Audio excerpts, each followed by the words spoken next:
오늘 우리가 읽은 본문 말씀을 가지고 따라갈 수 있는 믿음이란 제목으로 함께 말씀을 나누고자 합니다.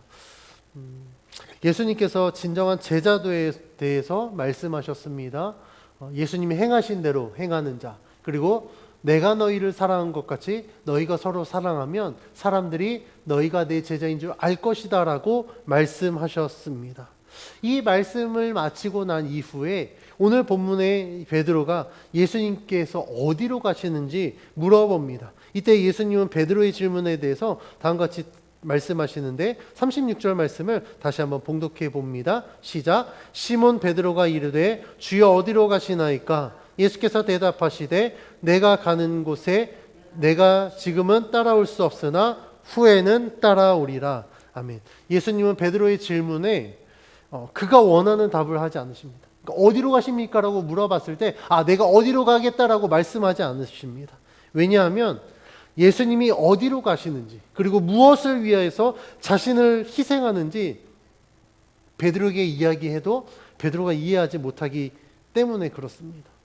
베드로는 예수님의 제자로서 예수님의 공생의 기간 동안 예수님과 함께한 자였습니다. 예수님과 함께하면서 정말 많은 것을 보고 배웠고 예수님의 말씀을 통해서 많은 것들을 들었습니다.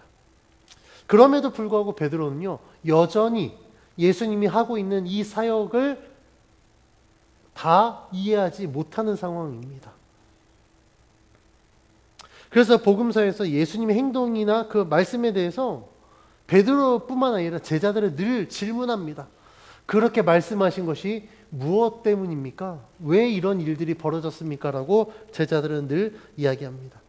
요한복음 13장에서도 이러한 베드로의 모습이 등장하게 됩니다. 예를 들면 예수께서 제자들의 발을 씻겨주실 때 그 세족식 가운데 그 의미를 알지 못한 베드로는 이렇게 예수님께 여쭤봅니다. 우리 위로 올라가서 13장 8절 9절 말씀 같이 한번 봉독해 봅니다. 시작. 베드로가 이르되 내 발을 절대로 씻기지 못하시리이다. 예수께서 대답하시되 내가 너를 씻어주지 아니하면 내가 나와 상관이 없느니라. 시몬 베드로가 이르되 주여 내 발뿐 아니라 손과 머리도 씻어주옵소서. 베드로는 예수님께서 제자들의 발을 씻겨주실 때 그것이 무엇을 의미하는지 알지 못했습니다. 그러니까 뭐라고 말했죠? 주님, 이 내 발을 절대 못 씻어줍니다. 그랬더니 예수님께서 내가 너의 발을 씻어주지 않으면 너는 나와 상관이 없다라고 말씀하시자 그러면 발 말고 손과 머리도 씻어달라고 이야기를 합니다. 베드로가 이렇게 이야기한 이유는 즉 예수님이 발을 씻겨주시는 그 의미가 무엇인지 전혀 이해하지 못했기 때문에 그렇습니다. 이것뿐만 아니라 예수님께서 지난 시간 우리가 함께 나눴던 것처럼 너희 중에 한 사람이 나를 배신할 것이다 라고 말씀하셨을 때 이때도 베드로는 다음과 같이 행동합니다. 13장 24절 말씀 같이 한번 봉독해 봅니다. 시작. 시몬 베드로가 머릿짓을 하여 말하되 말씀하신 자가 누구인지 말하라 하니 베드로가 이렇게 눈짓 산 거예요. 그러니까 베드로는 지금 예수님이 행동하는 것 그리고 예수님이 말씀하신 것 그것들이 무엇을 의미하는지 모르고 있는 상황입니다. 베드로의 행동에서 알 수 있는 것은 무엇이냐면 베드로는 늘 궁금증이 많은 사람이었던 것 같아요. 그러니까 예수님이 무엇인가 하면 가장 먼저 반응했던 사람이 베드로였습니다. 그러나 다른 한편으로 생각해 보면 예수님과 함께했던 제자였음에도 불구하고 예수님이 말씀하신 걸 다 이해하지 못했다라는 것은 그도 한계가 있었구나 라는 것을 우리는 알 수 있습니다. 예수님은 베드로의 이러한 상황을 잘 알고 있었습니다. 아무리 많은 것들을 보고 배웠다고 할지라도 예수님이 말씀하신 모든 것들을 다 이해하지 못하는 그 베드로의 상황을 예수님은 아주 잘 알고 계셨기 때문에 예수님이 어디로 가시는지 베드로가 물어봤을 때 예수님은 베드로에게 지금은 너가 따라올 수 없으나 이후에는 따라올 것이다 라고 말씀한 것입니다. 그렇다고 한다면 예수님께서 이렇게 말씀하신 그러면 예수님을 따라갈 수 있는 기준은 무엇인가? 우리가 성경의 내용을 살펴보면 베드로가 예수님을 위하여 진정으로 헌신하고 정말 예수님이 가셨던 그 길을 따라갈 수 있는 삶으로 변화되어진 그 변곡점이 바로 오순절 성령 강림입니다. 베드로가 이 성령 충만함을 받기 전에는 늘 복음서에서 예수님이 하신 행동, 예수님의 말씀을 이해하지 못하여서 예수님께 질문했습니다. 때로는 정말 제자가 맞아라고 할 정도로 굉장히 좀 이해할 수 없는 행동들을 할 때가 굉장히 많았습니다. 왜냐하면 다 이해하지 못했기 때문에 그렇습니다. 그러나 오순절 성령 강림 사건 이후에 베드로는 전혀 다른 사람으로 변화됩니다. 오순절 성령 강림 사건 이후에 바로 베드로가 솔로몬 행각에서 한 설교의 내용만 들어봐도 야, 이런 설교를 베드로가 했다라고 할 정도로 복음서에서의 베드로와 사도행전 이후의 베드로는 전혀 다른 인물이 바뀝니다. 그래서 베드로는 성령 충만함을 받고 난 이후에 예수님께서 베드로에게 말씀하신 대로 그는 진정한 사람을 낚는 어부가 되어서 예수 그리스도를 증거하고 초대교회를 이끌어가는 사도의 역할들을 감당하게 됩니다. 그러니까 예수님이 이러한 베드로를 그 믿음의 수준을 너무 잘 알고 계셨던 거예요. 그래서 베드로가 예수님이 가시는 곳이 어디인지 물어봤을 때 직접적으로 대답하지 않았습니다. 만약에 예수님이 내가 가는 곳이 하나님 나라다라고 이야기한다고 한들 베드로가 이해할 수 있었을까요? 전혀 이해하지 못했을 겁니다. 그런데요, 베드로가 이렇게 예수님이 말씀하신 것을 전부 다 이해하지 못한다고 해서 예수님은 베드로를 무시하지 않으셨어요. 왜냐하면 이후에 예수님 말씀하신 이유는 그가 성령 충만함을 받고 난 이후에 베드로가 어떤 역할들을 감당하고 어떤 삶을 살지 예수님은 알고 계셨기 때문에 베드로를 무시하지 않으셨습니다. 철저하게 베드로를 존중하시면서 베드로에게 말씀하신 거예요. 지금은 너가 따라올 수 없으나 이후에는 너가 따라올 수 있을 것이다 라고 말씀하신 것입니다. 그래서 우리가 다음 주 본문에서 예수님이 하나님 나라에 대해서 더 자세하게 말씀하시겠지만 예수님 무엇을 준비하시는지, 그리고 예수님 제자들이 말씀하신 하나님 나라가 어떤 곳인지에 대해서 말씀하시고 이후에 베드로가 정말 성령을 통해서 깨닫게 되면 그때에는 내가 가는 곳을 따라올 수 있을 것이다 라고 말씀하고 있습니다. 예수님께서는 예수님이 가시는 곳에 대해서 자세하게 말씀하시지 않았습니다. 그러자 베드로가 예수님께 대해 다음과 같이 고백합니다. 37절 말씀 같이 한번 봉독합니다. 시작. 베드로가 이르되 주여 내가 지금은 어찌하여 따라갈 수 없나이까? 주를 위하여 내 목숨을 버리겠나이다. 아멘. 베드로는 예수님이 야, 너 지금은 따라올 수 없어라고 말하자 베드로가 이렇게 이야기해요. 어떻게 보면 베드로가 굉장히 좀 자존심이 상했던 것 같아요. 아니 내가 3년 동안 주님과 함께 했는데 내가 주님과 함께 가지 못할 곳이 어디 있겠습니까? 나는 주를 위해서 내 목숨을 버리겠습니다라고 베드로가 고백한 겁니다. 베드로의 이런 다짐 얼핏 보면 굉장한 믿음의 결단인 것 같아요. 주를 위해서 목숨을 버릴 수 있다? 어디든지 주님이 가시는 곳에 함께 할 수 있다? 굉장한 믿음의 표현인 것 같습니다. 그런데요, 실상은 그렇지 않습니다. 왜냐하면 베드로는 주를 위하여 목숨을 버리는 것이 사실 무엇인지 제대로 알지 못하고 이렇게 이야기했던 것 같아요.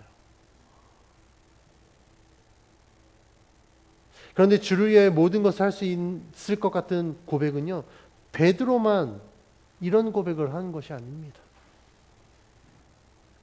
베드로가 대표적인 예가 되었을 뿐 사실 많은 사람들이 이런 고백들을 합니다. 언제 이런 고백을 할까요?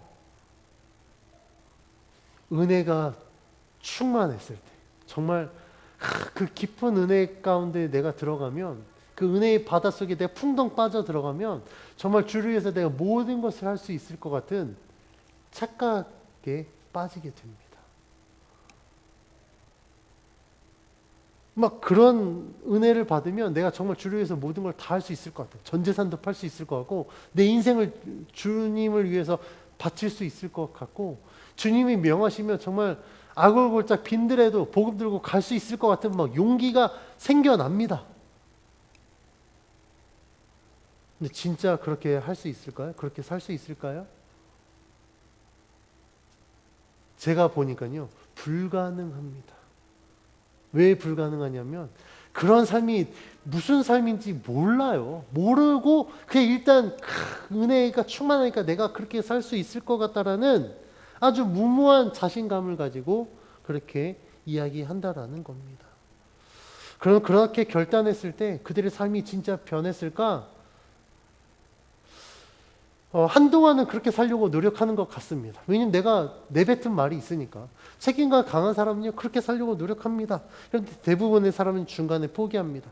포기하는 이유는 다양하지만 포기하는 원리는 똑같습니다. 왜 포기할까요? 왜 포기하냐면 처음 내가 결단한 그 믿음을 지키기 위해서 계속해서 기도하지 못하기 때문에 그래요. 그 믿음대로 내가 결단대로 살기 위해서 내가 정말 기도하면서 씨름하지 않기 때문에 그렇습니다.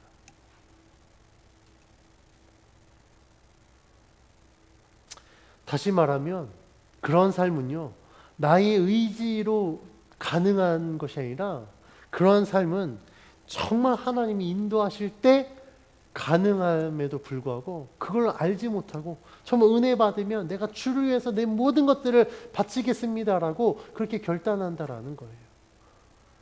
저는 이런 잘못된 결단 때문에 고민하는 자들 굉장히 많이 봤습니다. 대표적인 예가 신학교예요. 청소년 연합 집회 같은 데 가면 막 그때 막 눈물을 흘리면서 기도하거든요.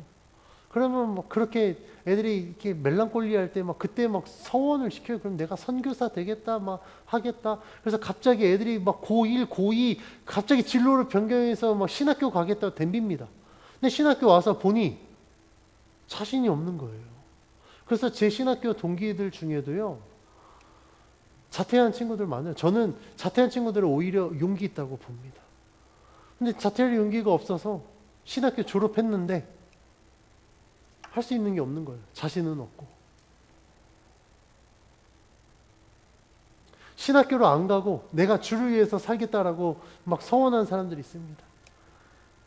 그 사람들 중에 정말 자기가 서원한 대로 사는 사람, 저는요 모르겠습니다. 제 지경이 좁아서 그런지 몰라 제 주변에 단 한 사람도 못 봤어요. 그런데 그 모든 사람들의 공통점이 있었다는 거예요. 공통점이 뭐냐면 믿음을 결단했으면 정말 그 삶을 살기 위해서 엄청난 노력을 해야 되는데 노력 안 하더라고요. 자기가 받은 은혜를 간직하고 정말 하나님 앞에 기도해야 되는데 그게 그냥 꽉 끌어올랐다가 금방 식어져 버리니까 기도의 자리를 지키지 못하더라고요. 그러니까 자신이 결단한 대로 자신이 약속한 삶을 살지 못하는 겁니다.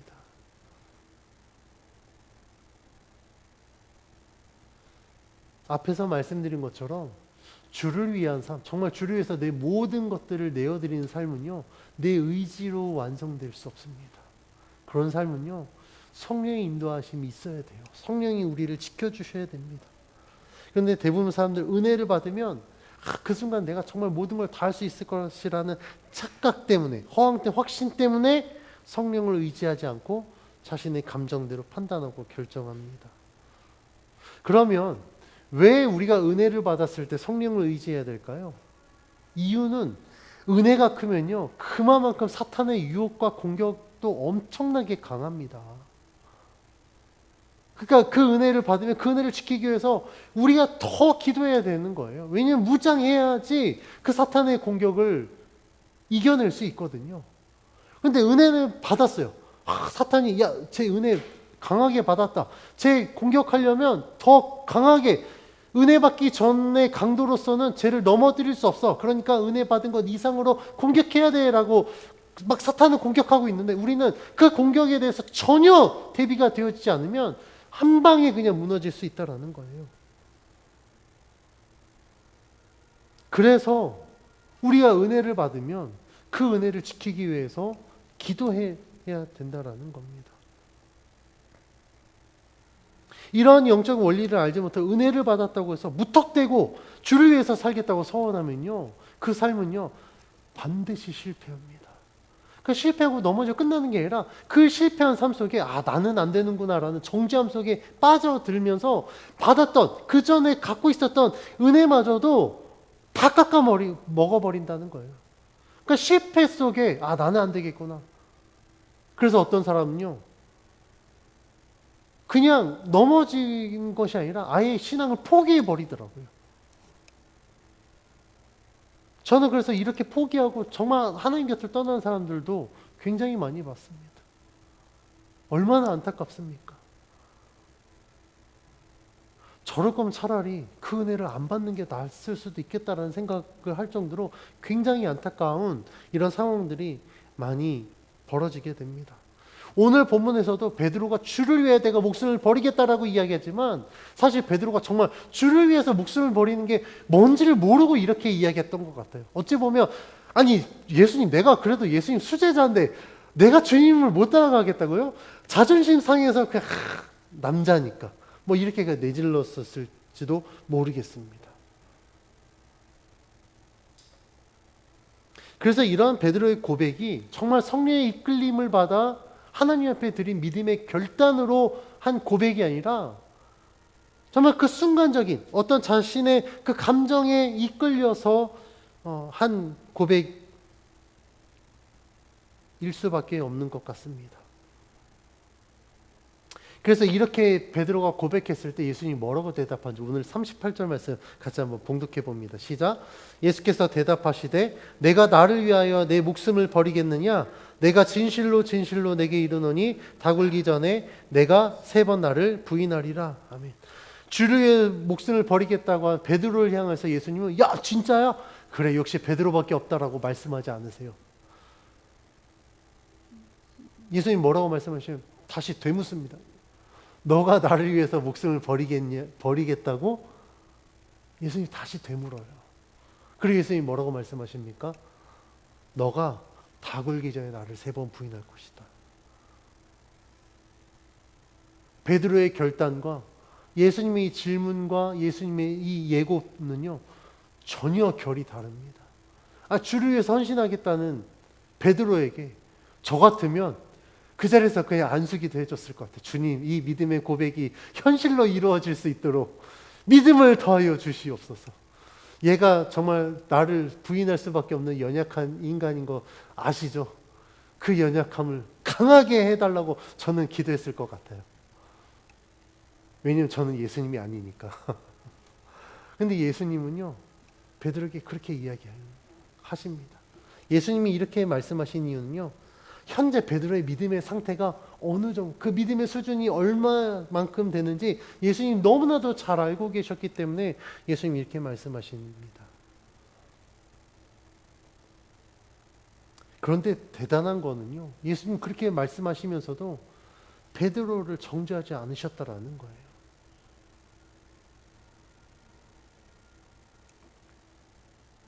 왜 그렇다고요? 예수님 베드로의 수준을 너무나도 잘 알고 계셨기 때문에 그렇습니다. 우리도 똑같습니다. 우리가 주님 앞에 무엇인가 됐을 때 사실 되게 허황된 거 막 하잖아요. 그 주님은 우리의 수준을 아세요. 그래서 막 허황된 거 가지고 막 우리를 사실 정죄하지 않으십니다. 야, 너 그거 못해. 그렇게 말씀하지 않으신다라는 거예요. 그런데 우리 인간은 다릅니다. 만약에 여러분이 베드로라고 했을 때 내가 주를 위해서 목숨을 바치겠다고 했는데 야 네가 나를 위해서 목숨을 버리겠다고? 너 다 굴기 전에 나를 3번 부인할 거야 라고 이렇게 예수님이 말씀하신 걸 여러분이 베드로의 입장에서 직접 들었을 때 여러분들은 어떻게 하셨겠습니까? 아마 대부분 자존심 상하지 않았을까요? 어떤 사람은 뭐 예수님이 그렇게 말씀하신 이유가 뭔지 그 이유를 막 생각할 수도 있었겠습니다. 근데 중요한 사실은 무엇이냐면 나는 이렇게 결단했고 나는 이런 준비가 되어 있는데 주님은 전혀 다른 것으로 나에게 말씀하셨다고 한다면 정말 지혜로운 사람은 어떻게 해야 되냐면 주님이 왜 그렇게 말씀하셨는지 나 자신을 돌아봐야 된다라는 겁니다. 지금 나는 주를 위해서 내가 목숨을 바칠 준비가 되어 있는데 아니 주님은 아직 내 수준이 그 수준이 아니라고 말씀하시네. 그럼 내가 잘못된 건가? 아직 나는 그 정도 수준이 안 되는가? 나 자신을 돌아봐야 된다라는 겁니다. 그리고 정말 주님이 다 굴기 전에 너가 나를 3번 부인할 거야 라고 말씀하셨다고 한다면 그 상황을 내가 어떻게 극복할 수 있는지 오히려 예수님께 물어봤었어야 됩니다.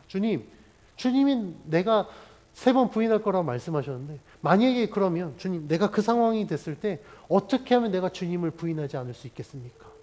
내가 무엇을 준비해야 되죠? 어떻게 그것을 극복해야 되죠? 라고 예수님께 물어봤었어야 됩니다. 그게 진짜 믿음의 사람일 겁니다.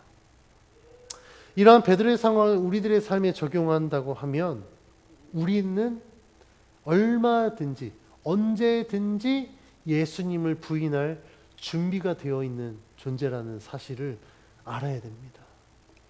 아니 내가 예수님을 부인한다고요? 만약에 누가 저한테 이야기하면 그래 내가 명색이 목사인데 목사가 예수님을 부인한다고요? 라고 말할지 모르겠습니다. 그런데요 그건 아무도 모르는 일이에요. 사실 우리가 살아가는 우리들의 삶의 환경이요 믿음을 지키며 살기 굉장히 어려운 환경이 우리들은 살고 있습니다.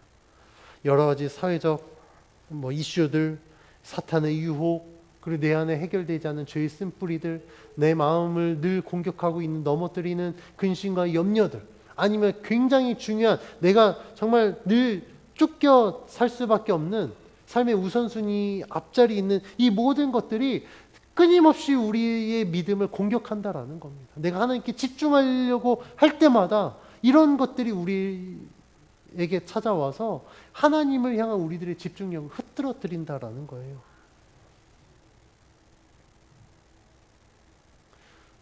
그렇기 때문에 우리가 주를 위해서 내 목숨을 내어놓는 삶을 산다? 굉장히 어려운 삶이라는 겁니다. 그럼에도 불구하고 우리는 주를 위해서 살아가야 됩니다. 왜냐하면 그게 예수를 주로 고백한 우리들을 향한 하나님의 명령이기 때문에 그렇습니다. 아니 우리들의 환경은 그렇게 할 수 없고 근데 하나님은 우리들에게 주를 위해서 살라고 명하시고 그 우리는 어떻게 해야 될까요? 하나님의 말씀에 순종해서 그 삶을 살아야 되겠죠. 근데 그 삶은 우리의 의지로 되는 것이 아니라 하나님의 인도하심이 있어야만 된다라는 겁니다. 그러면 어떻게 이런 삶을 살 수 있을까? 오늘 본문에 나온 베드로에게서 우리는 답을 찾을 수 있습니다. 예수님께서 베드로에게 지금은 너가 나를 따라올 수 없으나 이후에는 따라올 수 있을 것이다 라고 말씀하셨습니다. 이때 그 기준점이 되는 게 뭐라고요? 오순절 성령 강림 사건이라고요. 그러면 우리가 예수님께서 우리들이 명하신 대로 살아갈 수 있는 그 삶을 살기 위해서 우리들에게도 필요한 것이 무엇이냐? 바로 성령 하나님이라는 겁니다. 나의 의지로 그 삶을 살 수 있는 것이 아니라 성령의 인도하심이 있을 때 우리는 그 삶을 살 수 있다는 걸 우리는 기억해야 됩니다. 베드로는요 성령 충만함을 받고 난 이후에 예수님께서 나에게 무엇라 말씀하셨는지 그 말씀의 의미를 깨달았습니다. 그리고 베드로는 성령 충만함을 받고 난 이후에 자신의 삶의 목적이 무엇인지 깨달았고 그 깨달은 대로 베드로는 살아갔습니다. 그 결과 어떻게 됐습니까? 성령 충만함을 받은 베드로는요 예수님을 부인했던 자에서 예수님을 증거하는 자로 변화했습니다. 자신의 목숨을 지키는 자에서 주를 위해서 정말 오늘 말씀에 고백한 것처럼 주를 위해서 자신의 목숨을 내어드린 순교자가 되었습니다. 똑같은 상황에서 똑같은 사람이었지만 어떻게 이런 다른 결과가 나왔는가? 바로 성령의 인도하심을 받았느냐 받지 않았느냐에 따라서 이런 결과들이 나타난 겁니다. 그래서 우리의 삶에서도 반드시 성령의 도우심을, 성령의 인도하심을 받아야 됩니다. 앞으로 함께 나누게 될 요한복음 14장에서 예수님 이제 하나님 나라와 성령에 대해서 말씀하고 있습니다. 요한복음 13장과 연결되어서 예수님은 하나님 나라의 복음에 대해서 말씀하시면서 그 하나님 나라의 삶을, 하나님 나라를 이루어가는 삶을 살기 위해서 내가 너희에게 보혜사 성령을 보내줄 것이다 라고 말씀하시고, 그 성령께서 너희로 하여금 깨닫게 하시고 그 삶을 살 수 있도록 인도해 줄 것이다 라고 약속합니다. 그래서 우리가 그리스도인으로서 정말 이 복음에 합당한 삶을 살기 위해서는 반드시 성령의 인도하심을 받아야 됩니다. 그렇다면 성령 충만한 삶을 살기 위해서 어떻게 해야 될까? 예전에는요, 신령부흥성에 아니면 기도원에 가서 막 며칠 동안 기도하고 그래서 영적인 힘을 키웠습니다. 물론 이런 것들이 큰 도움이 되는 건 사실입니다. 그런데 중요한 건요, 사람들은 그 시간에 어떤 그 자리에서는 막 열심히 기도하는데 다시 삶으로 돌아가면 끝난다라는 거예요. 마치 우리가 핸드폰 충전기에 꽂으면 충전이 되잖아요. 충전기에서 빼면 어떻게 되죠? 충전된 배터리를 사용합니다. 근데 사람들이 영적인 것들을 그렇게 해요. 그래서 대부분 교회가 추계 부흥성회 하거든요. 봄에 영적으로 충전해서 쫙 살다가 방전될 때쯤 추계 부흥성회 하면 그때 또 충전합니다. 그러니까 1년에 2번 충전하고 그걸로 그 힘으로 살아가요. 잘못된 삶입니다. 그냥 그 시점에 충전해서 그 힘으로 사는 게 아니라 매일매일 삶 속에 우리는 그렇게 충만한 삶을 살 수 있다라는 거예요. 그리고 살아야 된다라는 겁니다. 막 우리가 저 목이 쉬도록 막 청성기도 하는 것만 기도가 아니라는 거예요. 정말 그 자리에서 막 북치고 장구치고 막 들썩들썩하고 찬양 부르고 막 그렇게 해야만 은혜가 있는 게 아닙니다. 우리들의 삶의 자리에도요, 얼마든지 그에 못지않은 은혜가 임할 수 있고, 그 은혜, 우리의 삶의 자리가 은혜의 자리가 됐을 때 성령의 인도하심을 따라 살아갈 수 있다라는 겁니다. 그래서 이러한 성령의 인도하심을 따라 살기 위해서는요, 우리들의 삶의 자리에서 우리가 하나님을 모셔드려야 됩니다. 저도 베드로와 같이 저희 연약함을 아주 잘 알고 있습니다. 제가 목사이고 또한 지금도 사실 바뀌지 않았지만, 저는 제 삶에서 제가 가장 원하는 게 주를 위해서 정말 제 목숨을 내어드리는 게 제 삶의 가장 큰 목적입니다. 그런데 제가 이렇게 생각하고 기도하면서 늘 제가 머릿속에 생각하는 건 뭐냐면, 진짜 그 상황이 됐을 때 내가 주를 위해서 내 자신을 내어드릴 수 있을까? 지금은 당연히 할 수 있다라고 대답합니다. 근데 정말 그 상황이 되면 저도 잘 모르겠어요. 왜냐면 저도 그 상황 안 겪어봤으니까. 그래서 제가 하나님 앞에 기도하는 건 무엇이냐면, 하나님, 지금의 내 이 믿음의 결단이 그 상황이 됐을 때 변하지 않도록 저에게 믿음을 더해 주십시오. 제가 하루도 빠짐없이 기도하는 게 바로 그 기도입니다. 어느 상황이 됐든지 간에 내가 주를 부인하지 않을 수 있는 믿음을 저에게 허락하여 주십시오.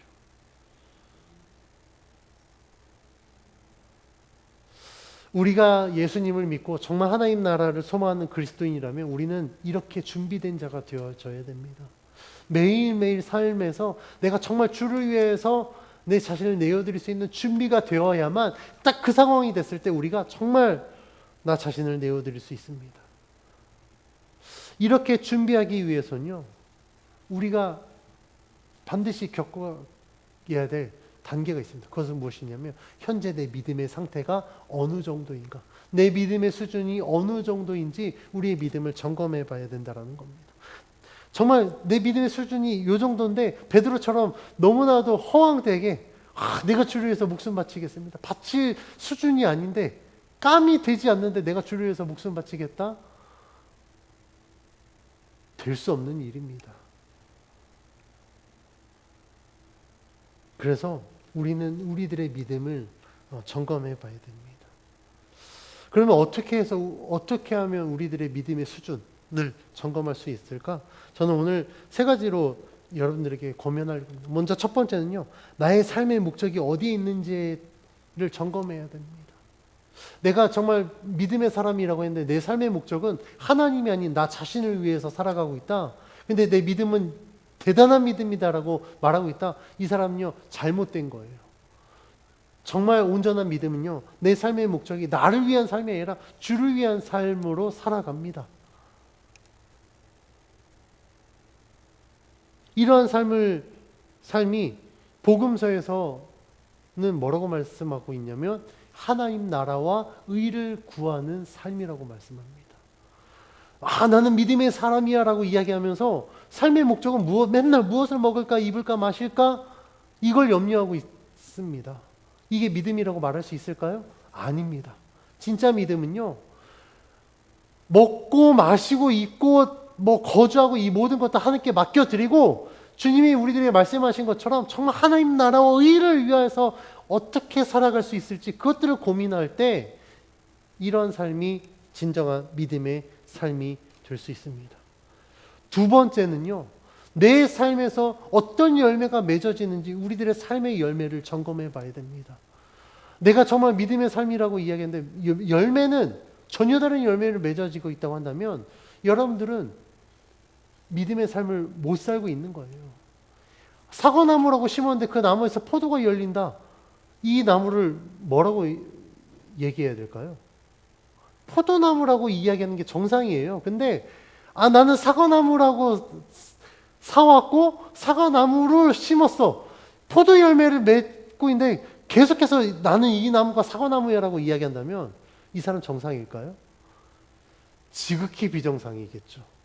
우리들의 믿음도 똑같다라는 거예요. 나는 믿음의 사람이야라고 이야기하는데 맺는 열매들은 전혀 믿음과 상관없는 열매를 맺고 있다고 한다면 여러분들의 믿음 다시 점검해 봐야 됩니다. 세 번째는요, 현재 나의 삶에서 내가 가장 중요하게 여기는 게 무엇인지 여러분들 점검해 봐야 됩니다. 나는 무엇을 정말 가장 소중하게 여기고 있는가? 내가 주를 위해서 살고 있다고 하는데 나에게 가장 소중한 건 주님이 아니에요. 우선순위에 있어서 주님은 계속해서 밀려나고 있고 내가 중요하게 여기는 물질, 건강, 성공, 번영 이런 것들이 나의 삶의 가장 중요한 자리, 가장 우선순위에 있다고 한다면 여러분들의 믿음은 온전한 믿음이 될 수 없습니다.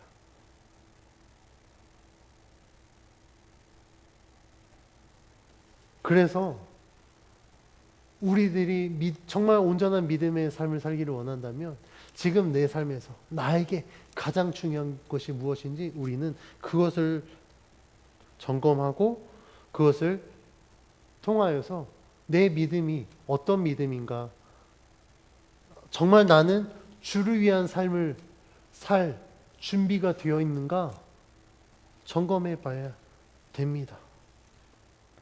그렇지 않으면요, 우리는 나의 그 실상과 전혀 상관없는 너무나도 동떨어진 고백을 하고 또 동떨어진 삶을 살 수밖에 없습니다.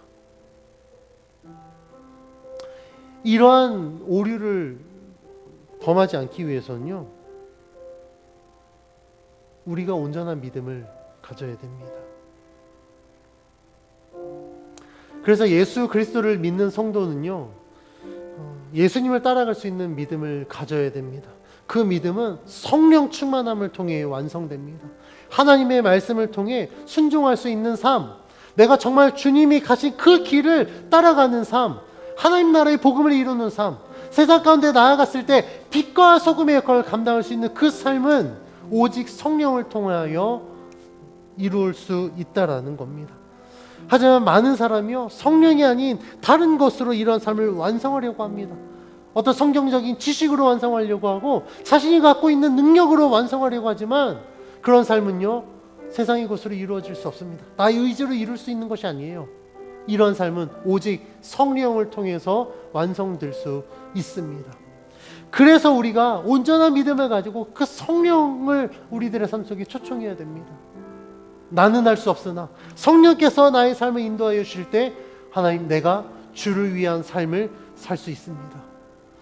나는 주를 위해서 내 목숨을 버릴 수 없지만 성령이 나와 함께 하시면 내가 주를 위해서 내 목숨까지도 버릴 수 있습니다 라고 우리가 인정해드리고 그 성령을 초청하여 그 인도하심을 따라 살아갈 때 우리들의 삶이 진정한 믿음의 성도로 살아가는 삶이 될 줄 믿습니다. 그래서 우리가 성령 충만을 위해서 기도해야 되는 거예요. 습관적으로 성령 충만을 위해서 기도하는 것이 아니라 정말 온전한 성도가 되기 위해서 하나님의 뜻을 이루기 위하여서 우리가 세상 가운데 빛과 소금이 되기 위해서 성령을 의지해야 된다라는 겁니다. 이런 성령 충만한 삶은요, 아까 말씀드린 것처럼 부흥성회 아니면 금식기도, 기도원 가서 기도해야만 성령이 우리 가운데 내주하는 것이 아닙니다. 일상생활에서도요, 우리가 마음의 문을 열고 성령 하나님을 우리의 삶에, 우리의 심령 가운데 초청해드리면 하나님은 지금도 얼마든지 우리 가운데 내주하실 수 있습니다. 그래서 믿음으로 권면합니다. 여러분들의 삶의 자리에서 성령 하나님을 초대하십시오. 마음의 문을 열어주십시오. 그리고 하나님이 내 삶 속에, 내 심령 가운데 내주하시면 하나님이 인도하신 대로 여러분들 따라가는 삶을 살아가십시오. 그러면 나는 할 수 없는 것들을 하나님이 하게 하십니다. 지금 내 수준은 그만큼 되지 않지만 하나님이요, 그것을 이룰 수 있는 수준에까지 우리를 끌어올리셔서 하나님의 말씀을 이루는 삶, 정말 그 복음을 완성하는 삶으로 우리를 인도하여 주실 줄 믿습니다. 그런 삶으로 살기 위해서 정말 오늘 이 시간부터 우리들의 삶의 자리에서 성령의 인도하심을 사모하고 성령을 초청하여서 정말 그 하나님이 원하시는 하나님 뜻을 이루는 우리 모두의 삶이 되길 주의 이름으로 간절히 축원합니다.